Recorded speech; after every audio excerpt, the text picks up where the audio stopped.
es decir, pierde muchos votos y muchos diputados, pero a cambio consigue cerrar con el Partido Socialista el primer gobierno de coalición. Es decir, que ahora mismo en España tenemos un gobierno de coalición de izquierdas entre el Partido Socialista y Podemos. Entonces, se da una situación un poco paradójica donde tenemos, digamos, a Podemos el máximo avance institucional en un gobierno de coalición, pero ideológicamente ya no tiene esa función, digamos, de vanguardia, ¿no?, de discurso transversal, de impugnación del establishment, sino que se ha convertido, digamos, ideológicamente en un partido de izquierdas más clásico. Por otro lado, el otro partido, digamos, emergente que había surgido en estos años, que es Ciudadanos, que había pretendido ser un partido de centro, cada vez se coloca más hacia la derecha, de tal manera que al final tenemos, digamos, a Podemos en una izquierda clásica, a Ciudadanos en una derecha cada vez también más clásica, más próximo al Partido Popular, y entre tanto surge también Vox como partido de derecha radical o ultraderecha.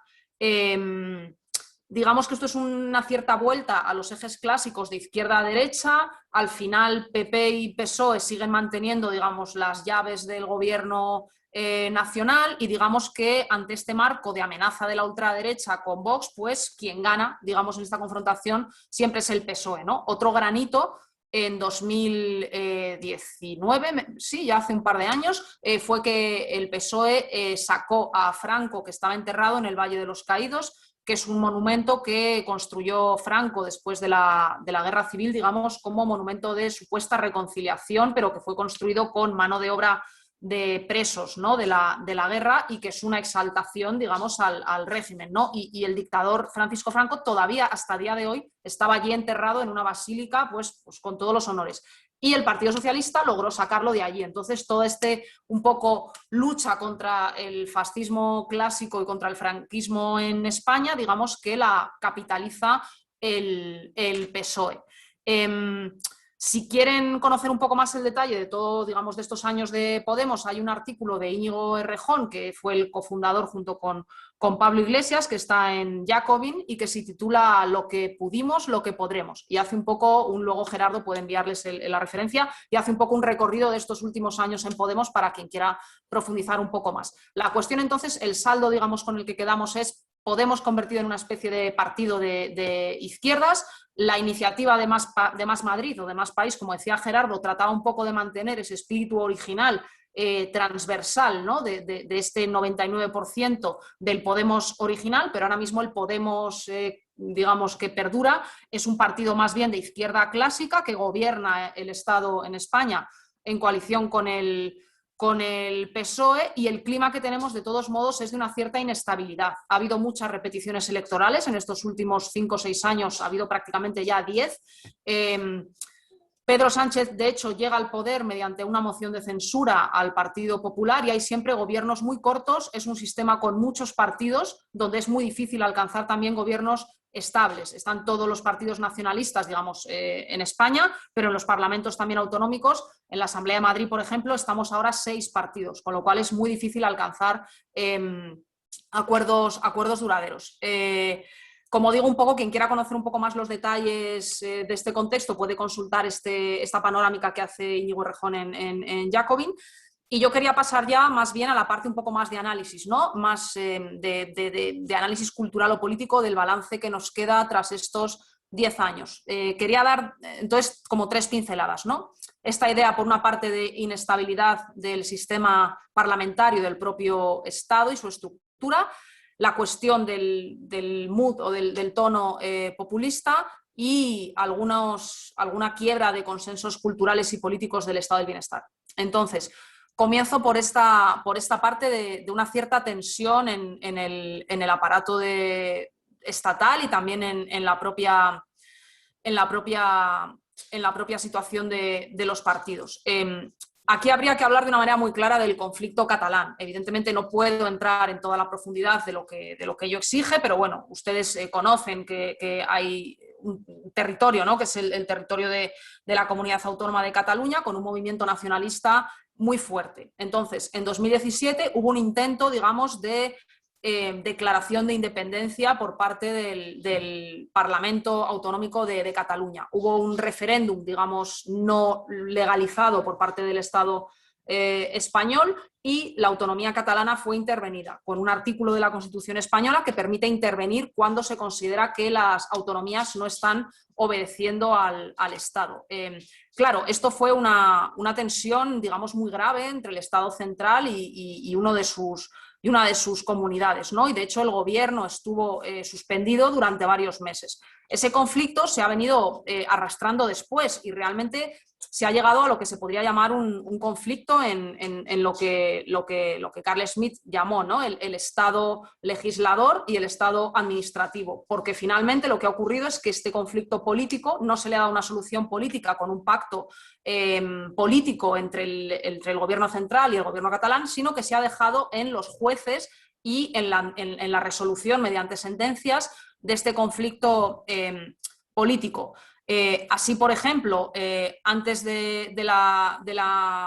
con la última investidura del presidente de España, la Junta Electoral Central decide inhabilitar a los políticos catalanes de sus condiciones de eurodiputados. Entonces hay toda una pelea judicial por ver si pueden mantener su elegibilidad o no. Ya digo, no puedo meterme tampoco en el detalle de todo esto, pero quedémonos con la idea de que se está intentando resolver una cuestión que en última instancia es política, de si una cierta mayoría social desea una relación distinta con el Estado, y eso se intenta solucionar, digamos, mediante sentencias judiciales o medidas administrativas.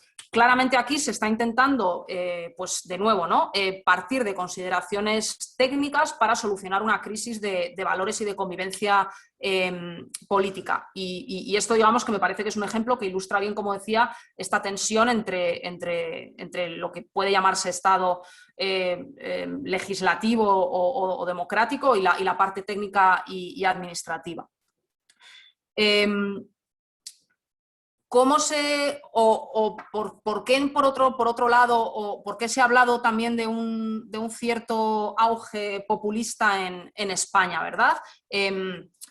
Parte de los fundadores de Podemos sostenían evidentemente la hipótesis, digamos, populista desarrollada por pensadores como Ernesto Laclau, Chantal Mouffe o en última instancia inspiración en Antonio Gramsci, donde, de nuevo, no puedo detenerme, pero donde la idea es que hay toda una bolsa de personas o de demandas que no son absorbidas por el orden institucional y que generan una cierta mayoría que puede articularse con otro tipo de orden y condensarse finalmente en otras demandas o en otros reclamos que no están siendo atendidos por el establishment, ¿no? Y por unas élites que se supone que ya no son capaces de dar respuesta a todos esos claims o esas demandas que no están siendo atendidas.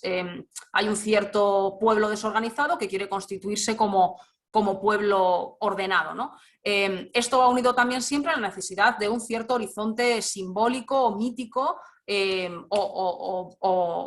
o significantes, ¿no? Los famosos significantes vacíos que aglutinen de nuevo todo ese sentido, digamos, o ese vínculo social que está roto. Y creo que un poco estas dos cuestiones, o sea, tanto un clima de malestar y de desorden a nivel social como la necesidad de nuevos referentes míticos y simbólicos, es un poco las dos notas de este proceso populista que se ha visto también en España, y no solamente en España, sino en muchos otros países. Traigo un par de ejemplos para mostrar también cómo ha sido la cuestión en otros países, en Italia y en Francia, donde hay un análisis, creo, en este mismo sentido.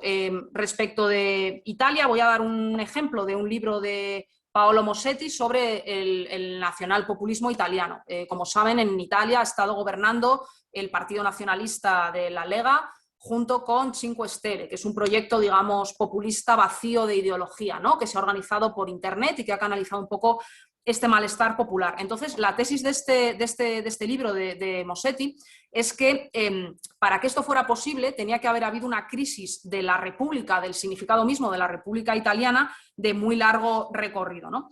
Y entonces, de nuevo, él dice que hay que tomarse en serio como este anhelo o esta idea de que la sociedad misma está en quiebra, ¿no? Y por eso la idea dice de que habría que arrojar a la basura o al contenedor a los políticos, a los técnicos o a los intelectuales. Entonces, dice el libro, se palpaba el anhelo de que Italia pudiera aspirar a un futuro donde como fue en el pasado, los jóvenes podían llegar más lejos que sus padres, los ancianos se jubilaban a edades razonables, los ciudadanos mandaban en casa, los hijos nacían de un padre y una madre, había familias como Dios mandaba, etcétera. Es decir, hay como un cierto anhelo de orden del que todo este populismo en clave conservadora se nutre, ¿no? Estos referentes míticos. Esto respecto de Italia.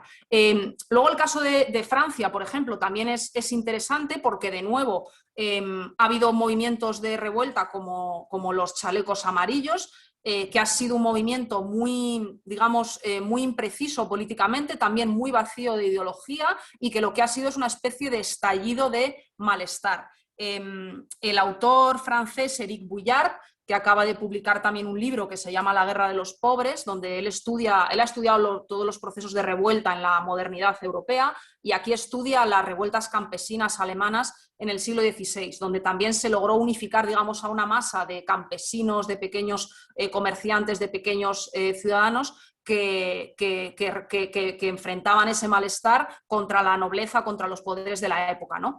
Y él ve en este estallido de violencia de los chalecos amarillos que han tenido a París prácticamente secuestrado, con estado prácticamente de excepción y con barricadas y con conflicto en las calles, ¿no? Y me gustaba mucho Boullard, el análisis que hacía, porque él dice, claro, no tienen un líder muy visible, tampoco tienen nombres propios, que esto es muy llamativo, no tienen un líder, que esto sí es algo muy propio de los procesos populistas también latinoamericanos, no tienen un líder, tampoco tienen una ideología definida, no son ni de derechas ni de izquierdas, pero dice Boullard que lo que manifiestan es una especie de, dice él, de traición de la gramática, o sea, como que el lenguaje tradicional ya no les sirve para expresar lo que necesitan. Es una especie de estallido de rabia porque el lenguaje tradicional, el lenguaje, dice Boullard, ya es algo impuro, ya no sirve para canalizar las demandas, digamos, tradicionales donde hay una necesidad, uno va a su gobierno, lo pide y el gobierno lo resuelve. Pues hay cada vez capas más grandes de la población que sienten que las élites o los gobiernos ya no pueden responder a estas demandas y por eso lo describe Boullard con esta expresión que me parece muy bonita de que hay una traición de la gramática, el lenguaje ha fracasado, el lenguaje se hunde, ¿no? Y esto es lo que está. Entonces, este cierto tono, digamos, de estallido, de impugnación del establishment político, creo también que es algo que en España ha sido muy notorio en esta última década. Y por último, para no alargarme tampoco, que seguro que podemos ahora comentar, quería comentar también un poco sobre lo que os decía de esta quiebra un poco de los consensos sociales o esta crisis también cultural que ha venido desde muchos frentes, tanto desde la izquierda como desde la derecha.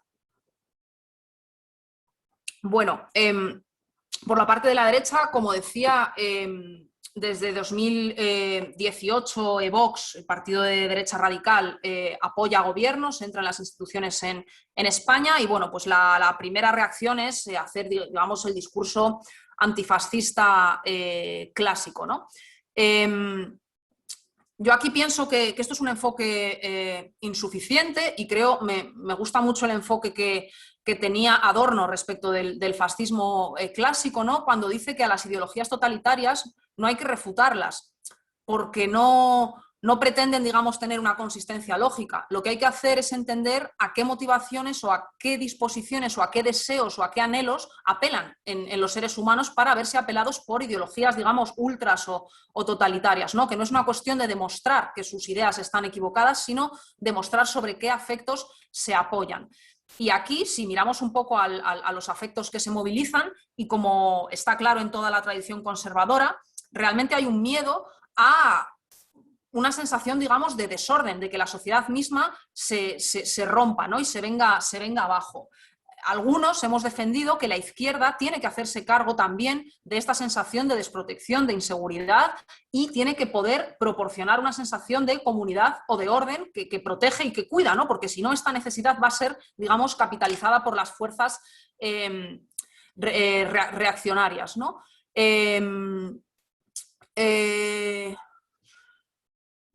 Bueno, se puede hacer un diagnóstico, ¿no? Respecto del diagnóstico histórico. Yo recojo particularmente, me gusta mucho el análisis que hace Karl Polanyi, ¿no? En respecto del nacimiento del fascismo clásico, que creo que en algún modo se puede recoger esta idea de que en la medida en que la sociedad se convierte en una sociedad de mercado y todos los vínculos sociales se reducen a vínculos económicos, la sociedad y sus lazos comunitarios, familiares, sociales, se defienden, intentan reconstituirse por otro lado, incluso al precio de la propia democracia. O sea que si la sociedad siente que todos los lazos, digamos, sociales están en cuestión, acaba propugnando modelos de orden o de vuelta a lo comunitario en un sentido incluso excluyente, racista, identitario, xenófobo, etcétera, ¿no?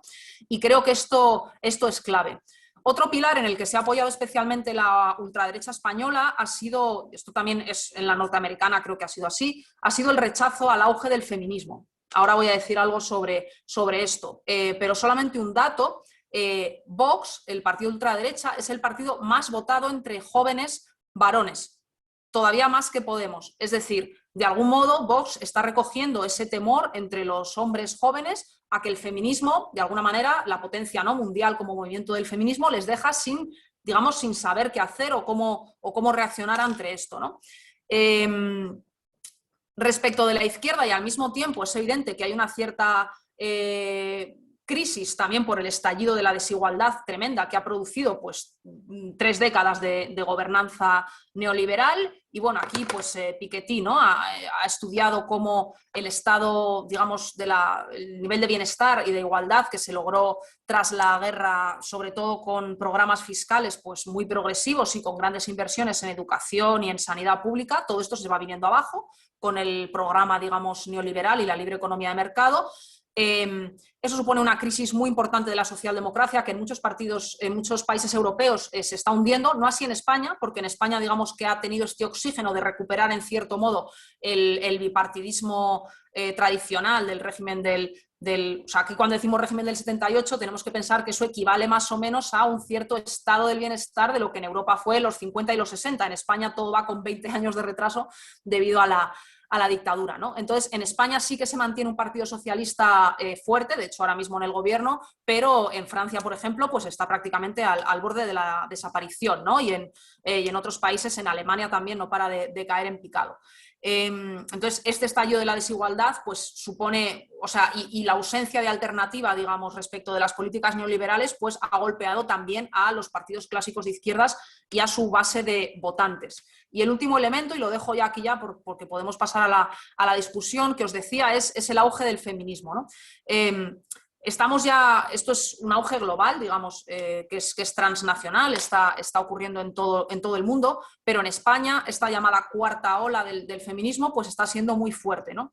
El desencadenante fue una sentencia en 2018 por una denuncia por violación grupal de 5 hombres a una chica joven, la llamada La Manada. Y el primer fallo dijo que eso no había sido una violación, sino solamente abuso sexual. En la legislación española hay una distinción entre la agresión sexual con violencia o sin violencia. Se consideró que como ella, digamos, que no se había resistido, no había habido violencia, en que 5 hombres mayores, adultos, la acorralaran en un portal y tuvieran sexo con ella, ¿no? Entonces, digamos que también en cómo los jueces valoraron el testimonio de la chica se notaba una gran falta de sensibilidad respecto de cómo opera, ¿no?, la intimidación y el machismo. Entonces la sociedad española realmente salió a las calles y en el 8 de marzo, que es el Día de la Mujer, desde 2018 ha habido manifestaciones absolutamente masivas, ¿no? Entonces, me gustaría aquí también, como última hipótesis, decir, ha habido, creo, una primera fase en estos últimos años, desde 2018 hasta la actualidad, donde el foco, digamos, ha sido denunciar esta violencia machista, ¿no?, que había sido invisible hasta ahora, y mostrar cómo se reproduce en todos estos micromachismos cotidianos. Y creo que esta es un poco también una parte que a los hombres les ha dejado, digamos, muchas veces pensando como que no tienen, ¿no?, patrones de conducta, y la ultraderecha creo que ha tomado mucho pie en esto, ¿no? O sea, en Estados Unidos, bueno, pues todo este discurso, ¿no?, de Shapiro, Jordan Peterson, ¿no?, todos estos autores de el hombre ya no sabe ser hombre, por culpa del feminismo se criminaliza al hombre como tal, ¿no? Entonces hay todo este discurso un poco de reacción. Pero creo que la fase siguiente a la que vamos, en Europa por lo menos está siendo ya así y estamos ya ahí, es la cuestión de los cuidados. Y la cuestión de entender que el trabajo de cuidados, el trabajo reproductivo, todo lo que tiene que ver con la crianza, el cuidado de personas vulnerables, digamos, todo lo que es lo que no cae en las lógicas productivas del capitalismo, o sea, digamos, de la parte productiva económica, sino en la parte reproductiva social. Cuidado de personas mayores, cuidado de niños, trabajo doméstico, todo esto, ¿no? Digamos que era la otra cara de la economía de mercado. Era lo que se había quedado encerrado en los hogares y que había sido realizado sobre todo por mujeres de forma además no retribuida, y que conforme las mujeres se han incorporado a la vida laboral y a la esfera económica de mercado, los hombres no se han incorporado a todo este trabajo de cuidados. Entonces, las mujeres siguen haciendo esta doble carga de trabajo doméstico, crianza de los niños, además de trabajo fuera de casa, pero los hombres no han asumido esta parte. Entonces, cada vez hay más, creo, a nivel social, por parte del feminismo, un discurso de visibilizar este trabajo reproductivo como algo de lo que, digamos, que la sociedad tiene que hacerse cargo. O sea, que la sociedad no solo puede preocuparse ya por cómo se distribuye el trabajo, digamos, productivo, sino también el trabajo reproductivo, ¿no? Esto que los autores de la crítica del valor llamaban el patriarcado productor de mercancías. O sea, no puede haber producción de mercancías sin una división del trabajo por sexos que deja el trabajo reproductivo y de cuidados y de crianza escondido, digamos, en casa y realizado de manera gratuita por mujeres. Pues bien, esto está acabando. O sea, el feminismo está poniendo sobre la mesa la necesidad de gestionar esto políticamente. Y esto significa, por una parte, hacer un reparto equitativo de este trabajo y, por otra, que el Estado se tiene que hacer cargo de esto. Al igual que se hace cargo de la educación o de la sanidad, se va a tener que, cada vez con programas de políticas públicas, hacer cargo más de todo este trabajo de cuidados. Entonces, la Unión Europea está hablando ya de esto. En enero ha adoptado lo que ellos han llamado, igual que ha habido ya un Green Deal, ¿no? Un pacto verde, se está hablando ya en Europa de un Care Deal, de un pacto de cuidados, ¿no? Entonces, hablan de que los estados tienen que invertir, digamos, en políticas públicas donde haya atención a ancianos, apoyo de guarderías, apoyo de trabajo de niños o trabajo doméstico, que sea financiado públicamente, porque además, de nuevo, esto lo han hecho las mujeres de manera invisible. Ha salido hace poco un estudio de Oxfam que calcula que el trabajo de cuidados realizado por mujeres triplica el tamaño de la industria mundial de tecnología. O sea, es el triple. El trabajo que hacen las mujeres en casa sin ser remunerado es el triple que lo que mueve toda la industria tecnológica mundial. Entonces, digamos que esto va a ser el próximo gran objeto del feminismo, ¿no? Y, por ejemplo, ahora en España, el gobierno central acaba de invertir 200 millones que es un presupuesto que es prácticamente la mitad, ¿no? del Ministerio de Igualdad, en un plan para corresponsabilidad del Estado en el cuidado de niños y niñas menores de 14 años, ¿no? Con personal, digamos, cuidadores públicos por horas que acuden a los hogares o a los colegios para apoyar a los padres. O sea, digamos que ya la cuestión de la conciliación con la vida, de la vida laboral y de la vida familiar ya no puede ser algo privado, sino que el Estado tiene que proveer ese servicio, igual que provee servicios de educación o de servicios sociales o de sanidad. Y creo que este va a ser un poco el nuevo gran marco en el que se va a mover el feminismo, y parte de la discusión sobre políticas públicas en España pues ahora mismo va a girar en torno a eso, ¿no? Y creo que es como un giro, aproximándose también seguramente al modelo nórdico, que ha abierto camino al modelo escandinavo en este sentido, y creo que va a ser la siguiente gran discusión respecto del estado de bienestar europeo, y España, en el gobierno actual, la verdad que lo está enfocando, y es un cambio, es un giro de modelo respecto del modelo neoliberal que hemos tenido hasta ahora. Entonces, bueno, nada, yo este era un poco el panorama que quería dar. No quiero enrollarme mucho más. Creo que he dado algunas pinceladas como de los principales puntos de inflexión a partir de ahora, y bueno, si queréis, pues podemos comentar o podéis hacer preguntas o intervenciones o lo que necesitéis. Muchas gracias. No, muchísimas gracias, Clara, por esta magnífica cartografía, realmente muy clara, y también con una densidad y un despliegue de las cuestiones fundamentales que bueno, han marcado, ¿no?, el presente político español, en el que tú has contribuido también de manera fundamental. Y yo voy a tomarme aquí un poco mi autoridad de moderador o de facilitador, antes que yo sé que algunos estudiantes ya tienen algunas preguntas, pero me pareció interesante y curioso que, bueno, un poco lo aludiste al final, pero la cuestión ecológica, ¿no? Obviamente es uno de los vórtices y uno de los ejes fundamentales de la novedad que supuso el partido de Más País, en el que de alguna manera tú estuviste ahí desde el origen, desde la fundación, y yo quería un poco que dijeras algo más, ¿no?, sobre la cuestión de la ecología, porque pareciera ser que efectivamente generar otro tipo de mediación entre la sustentabilidad, ¿verdad?, del mundo, la cuestión de la tierra, lo que se ha venido debatiendo mucho por acá, como la cuestión del antropoceno, ¿no?, la extinción, y darle a eso pues una forma política de canalizarlo, me parece que es una manera pues muy atractiva de tal vez renovar, ¿no?, el estado de bienestar. La cuestión también para ti, o sea, la pregunta ¿es posible eso de, por ejemplo, llevar a cabo algo así como un nuevo contrato social, o eso se aleja en el tiempo si, como estamos en muchas sociedades, si las sociedades están fracturadas y los contratos sociales y la polarización pues no tiene las suficientes condiciones para poder crear un consenso alrededor de ese tema, que debería serlo, ¿no? Sí, no, absolutamente. Muchas gracias por las preguntas, Gerardo. Te intento responder. Es verdad, la parte del ecologismo no me ha dado tiempo a tocarlo, ¿no?, porque no quería extenderme mucho, pero evidentemente también es otro de los ejes, ¿no?, de esa renovación del estado del bienestar.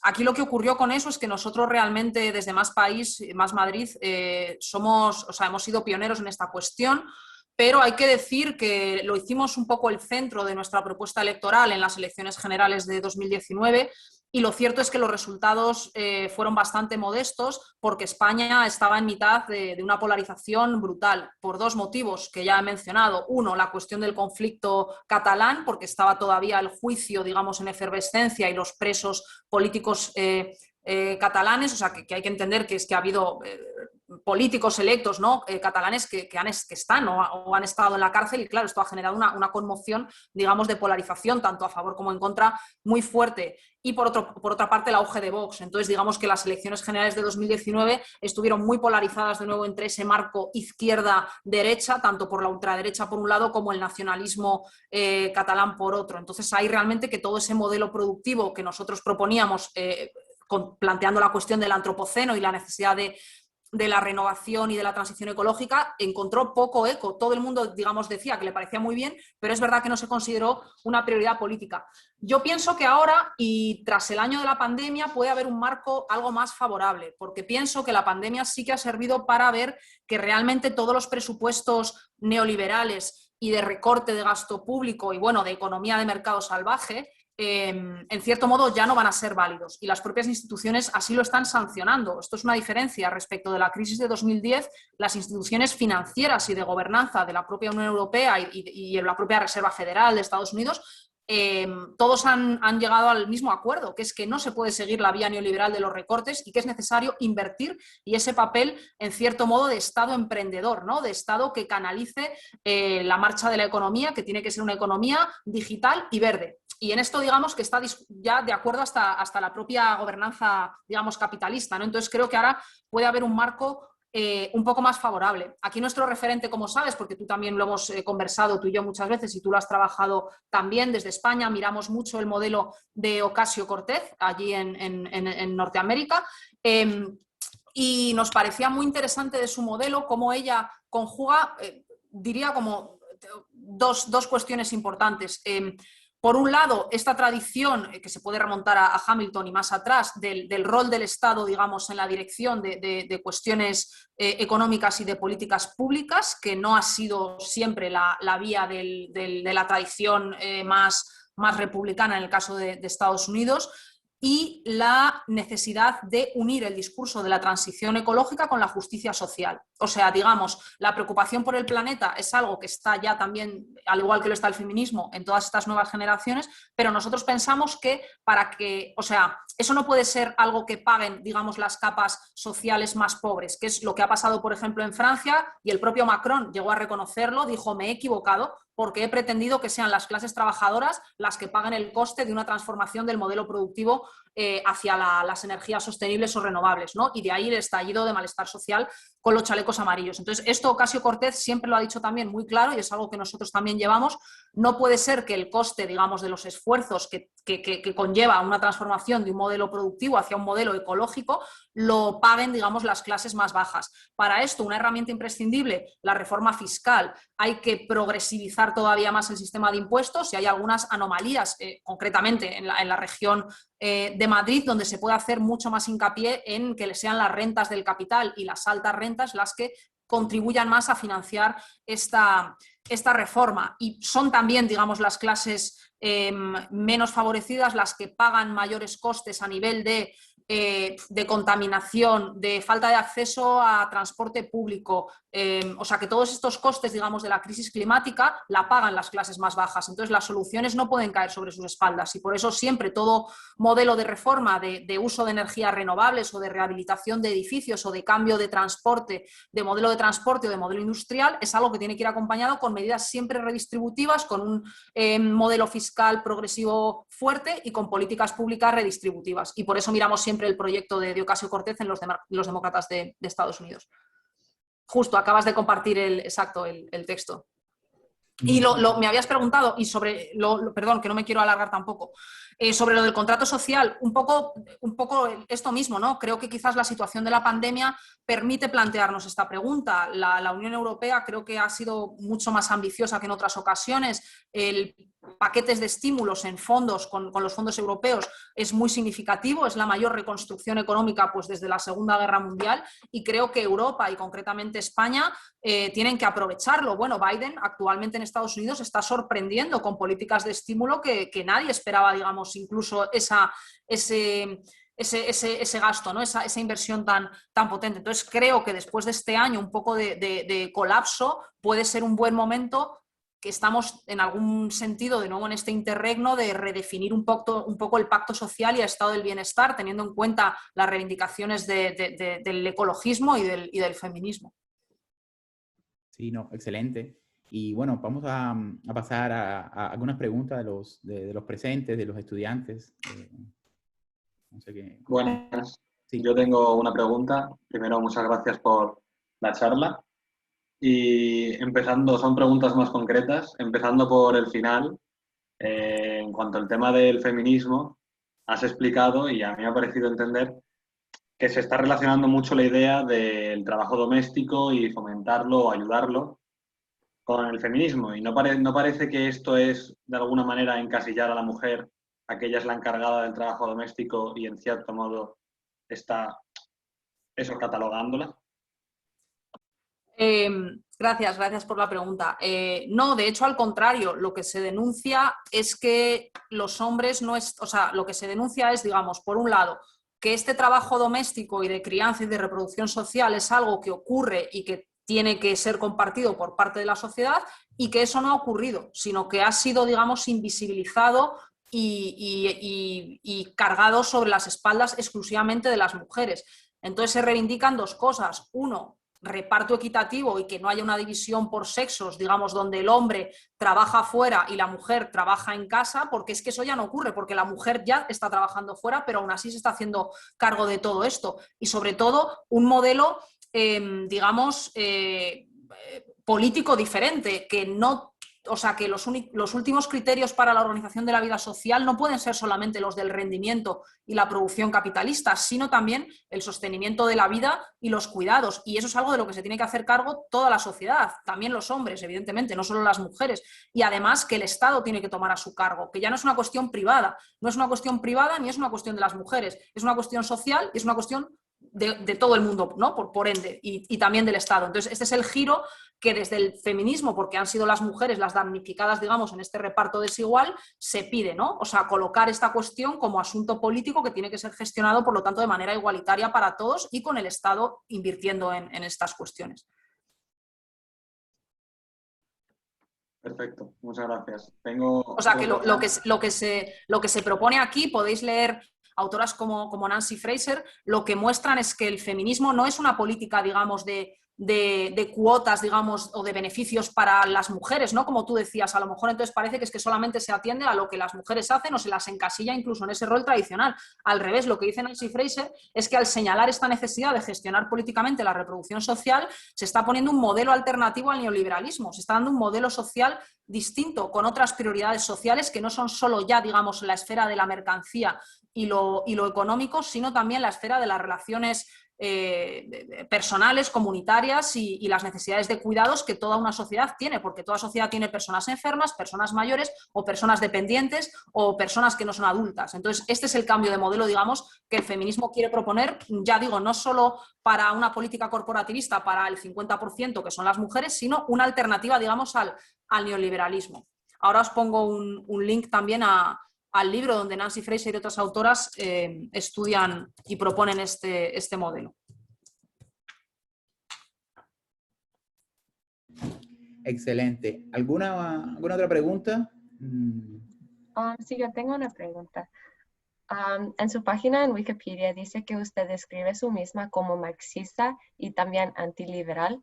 Aquí en Estados Unidos, el liberalismo, o sea, lo que nosotros llamamos la izquierda, es como lo más parecido que tenemos al anticapitalismo, o sea, el socialismo. Entonces, mi pregunta es, ¿cómo se relaciona el marxismo con el antiliberalismo? Y también, ¿cómo puede la gente abrir sus mentes a ideas como estas que no son como bien extendidas en Estados Unidos?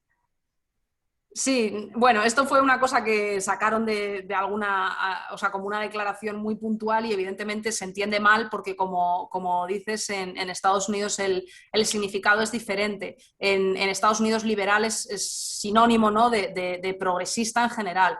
Aquí en Europa, liberal muchas veces tiene más el sentido de liberal en lo económico, más bien neoliberal o individualista o como que defiende solamente la sociedad de mercado y, digamos, esta idea de homo economicus como última ratio, ¿no? Y de evaluación del Estado o bueno, más bien, ya digo, más que liberal sería neoliberal. Entonces, la crítica un poco iba por esa necesidad de recuperar el papel del Estado del bienestar, ¿no? Ya ni siquiera, por supuesto también con un enfoque marxista en toda, bueno, la línea, ¿no?, que yo llevo de lectura de Marx, que es toda esta línea de nuevas lecturas de Marx, no es la lectura, digamos, del socialismo ortodoxo soviético, sino una crítica a cómo la forma mercancía y la economía de mercado pretende, digamos, dirigir todas las políticas públicas. Y yo lo que sostengo es que las cuestiones de cuidado, tanto de la vida como del planeta, como del bienestar comunitario, tienen que ser un eje de esas políticas públicas, ¿no? Entonces, cuando decía marxista, antiliberal, sería más bien, pues, antineoliberal, no liberal en el sentido de la tradición liberal política clásica, también americana, por supuesto, de los derechos individuales o del liberalismo político, que obviamente nadie yo no cuestiono, ¿no? Entonces era una cuestión más bien terminológica y sobre todo eso, una crítica más bien a esta lógica neoliberal de mercantilización absoluta y de libre mercado y de destrucción, digamos, de un Estado protector del bienestar. Sería más bien por ahí. Gracias. Ok, muchas gracias. ¿Algún otro comentario? Sí, Roberto, perdón. Sí, yo también tengo una pregunta. Yo sé que usted hablaste mucho sobre el pacto, no sé si esto es correcto, pero el pacto de cuidados o de cuidados. Sí. ¿Eso se llama así? Eso es. Ok, pues yo tengo una pregunta sobre eso. Yo sé que España tiene como un nivel de reemplazo de natalidad muy bajo. Entonces, es uno de los más bajos del mundo. Entonces, yo quiero saber si crees que este pacto de cuidados va a ayudar a crecer esa tasa o tú crees que va a disminuirla, porque no sé, porque yo sé que mucha gente dice que cuando hay más pues poder con mujeres también hay menos hijos, pero también puede ser que cuando están trabajando no tienen que preocupar a pagar por esos cuidados de los niños y pueden tener más niños. Entonces yo quiero saber si crees que eso va a ayudarlo y si crees que España necesita un tasa más alto o si la población disminuyendo es no algo tan malo como dicen. Muy bien, gracias por la pregunta. Es muy buena la pregunta y muy importante. Efectivamente, ha habido durante un tiempo un poco el prejuicio o la idea de que la izquierda, o sea, de que la derecha era quien apoyaba la natalidad o la familia, ¿no? Y en eso está habiendo un cambio porque desde hace unos años y también con esta crisis, ¿no?, desde el neoliberalismo, creo que la izquierda está haciendo un discurso muy activo de defensa en positivo de la posibilidad de tener familias y que, como tú dices, la cuestión de la baja tasa de natalidad tiene mucho que ver con la precariedad. Y en el caso de España, la mayoría de mujeres dice que querría tener más hijos de los que puede tener, por una cuestión de condiciones vitales y laborales, de inestabilidad, de no acceso al trabajo, de no acceso a la vivienda, de inestabilidad personal. Entonces, creo que la izquierda en general en Europa ya no está haciendo a lo mejor un discurso, no sé, más en mayo del 68, ¿no?, más crítico con las estructuras tradicionales de la familia como forma de opresión. Creo que ya no estamos ahí y en lo que estamos es en pedir la posibilidad de un bienestar social y de acceso al trabajo y de estas políticas públicas de cuidados que permitan a cada uno hacer el proyecto familiar que desee, que puede querer no desear tener hijos o tener una familia, pero lo que se tiene que poder es tener la posibilidad. Y en este sentido, en los países nórdicos o centroeuropeos, donde hay mayores políticas de apoyo con guarderías o con ayudas a la conciliación, la tasa de natalidad es mayor. En países como España, ya digo que la mayoría de mujeres, hay estudios sobre esto, querrían tener más hijos de los que tienen o querrían tenerlos antes. También el problema es que se está retrasando mucho la edad hasta un límite que prácticamente biológicamente produce a veces dificultades, ¿no?, porque no hay una estabilidad laboral hasta prácticamente llegar a los 40 y claro, eso ya a nivel biológico incluso es un problema. Entonces, yo pienso que efectivamente estas políticas de cuidados van a hacer que haya un aumento de esa tasa de natalidad, porque ya no va a ser la carga de que las mujeres tengan que sacrificar, como ha sido muchas veces el caso, su carrera profesional. O sea, que al final tienes que elegir. Si quieres tener una vida familiar, tienes que sacrificar tu carrera profesional. Y los hombres no tienen que hacer ese coste, pueden tener ambas. Entonces, se necesita regular estatalmente apoyo a la crianza y al cuidado de los niños para que ambas partes de la sociedad, tanto hombres como mujeres, puedan decidir libremente si tienen familia, si tienen hijos o no. Y creo que esto es algo que ha penalizado a las mujeres y que va a dejar de hacerlo a partir de ahora con estos pactos de cuidados, ¿no? Y nosotros concretamente hemos tenido varias iniciativas sobre corresponsabilidad y ayudas a la renta de cuidados, ¿no?, que quien tiene hijos a su cargo reciba ayudas, y la derecha se suele enfadar como si la izquierda no pudiera defender estas cosas, y nosotros hemos demostrado que sí que se puede desde un punto de vista progresista de mejora de las condiciones sociales y de lucha contra la precariedad. Excelente. Creo que esto ha sido también, en España además ha sido muy claro también, por ejemplo, España es de los países con la aprobación del matrimonio homosexual, por ejemplo, también donde todo este movimiento LGTB también ha reivindicado ese derecho a tener una estabilidad y a tener, por ejemplo, una familia, y toda la ley toda la lucha por el derecho al matrimonio también tenía que ver con eso. Entonces, aquí se está extendiendo mucho más esta reivindicación de la posibilidad de tener una vida familiar desde mujeres, desde el mundo LGTB, y se está cuestionando esa preeminencia, digamos, de que la familia solamente puede ser una cosa tradicional, sino que se está uniendo a movimientos de reclamación de derechos civiles, en el caso LGTB, o económicos y de bienestar social. Bueno, estamos llegando ya al límite de tiempo, ¿no? Entonces tenemos, yo creo que quizás una pregunta más o comentario que alguien más quisiera hacerle a la profesora. Yo tengo una pregunta, si está bien. Tengo una pregunta sobre su trabajo estudiando la filosofía de Marx. Piensa que la filosofía de Marx todavía es aplicable, porque Marx no podía imaginar el impacto de la tecnología y la globalización del mundo cuando él escribió su manifiesto, o piensa que las ideologías de Marx pueden superar el paso de tiempo. Bueno, claro, sería infinita la pregunta, ¿no? A ver, pienso que Marx sigue vigente, digamos, pero no por los motivos por los que a veces ha sido vigente en el siglo XX, ¿vale? O sea, no creo que valga todas las lecturas o todos los efectos que Marx ha provocado en el siglo XX, pero sí creo que es válido el diagnóstico general que Marx hace del capitalismo.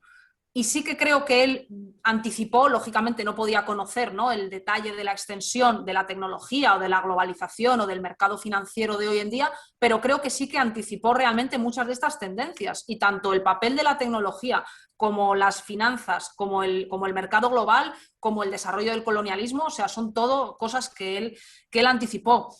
Y sobre todo, esta idea, digamos, de que todos los vínculos sociales estén definidos por el intercambio de las mercancías, de tal manera que se genere una especie de poder social, los mercados, ¿no? Cuando escuchamos, no, es que los mercados deciden, o sea, que digamos la sede de la soberanía ya no está en los estados, está en los mercados, y lo que los mercados necesitan o los movimientos de los mercados tiene más importancia y regula lo que los propios estados hacen. Bueno, ahora mismo incluso con las criptomonedas, hay movimientos económicos que no tienen ni siquiera bancos centrales de ningún estado detrás, ¿no? Entonces, digamos que toda esta globalización de las finanzas, incluso con monedas no estatales, cada vez rige más el curso de las sociedades humanas, ¿no? Y todo esto es algo que Marx creo que vio con muchísima claridad. Y toda esta idea de lo que él llamaba el fetiche de la mercancía, ¿no? De que las mercancías nos gobiernan como si fueran ídolos, como si fueran dioses, y que los hombres o los seres humanos no tienen el poder, digamos, soberano sobre sus propias comunidades, sino que estamos sometidos en lo que se supone que debería ser la edad moderna, ¿no? La edad de la libertad del individuo, de los derechos del hombre, de los derechos democráticos. En realidad seguimos en una especie de dictadura sometidos a esos dioses del dinero y de la mercancía. Entonces, toda esta línea, creo, de lectura de Marx, creo que sigue siendo muy, muy, muy actual. Excelente, sí, claro. Y en realidad la tiranía del valor, ¿verdad? Que de alguna manera continúa más allá de todas las transformaciones de los modos de producción y del Fordismo, ¿no? Exacto. Pero bueno, sí. Bueno, aquí he puesto también he dejado aquí tu libro, ¿no? Sobre Marx me parece a mí, sí. ahora que termina el semestre y hay unas vacaciones, ¿no? Al menos en Estados Unidos de verano, pues sería una buena lectura para perseguir, ¿no? Y profundizar en la pregunta que hizo Kylie, que me pareció muy buena. Así que bueno, Clara, te agradezco muchísimo, ¿no?, que hayas participado acá, y obviamente que es un lujo, ¿no?, poder conversar y escucharte como una de las partícipes y una de las, digamos, intelectuales más sobresalientes, ¿no?, que tiene España en el presente. Y bueno, nada, te deseamos lo mejor en tu nuevo cargo, digamos, en la universidad, aunque sabemos que no vas a desentenderte completamente de la política.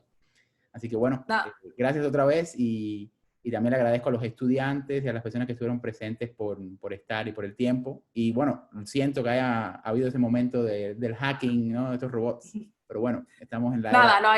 No hay ningún problema. Nada, yo quiero reiterar mis agradecimientos, eso, de nuevo a ti, Gerardo, por organizar el seminario y por invitarme. Para mí es siempre un placer poder intercambiar experiencias, y también quiero agradecer mucho a los y las estudiantes la atención que han tenido a la conferencia y las preguntas tan interesantes que han planteado. Y nada, para mí ha sido un placer y espero que podamos coincidir en cualquier ocasión próxima. Así que muchas gracias a todos y todas, y que paséis buen día.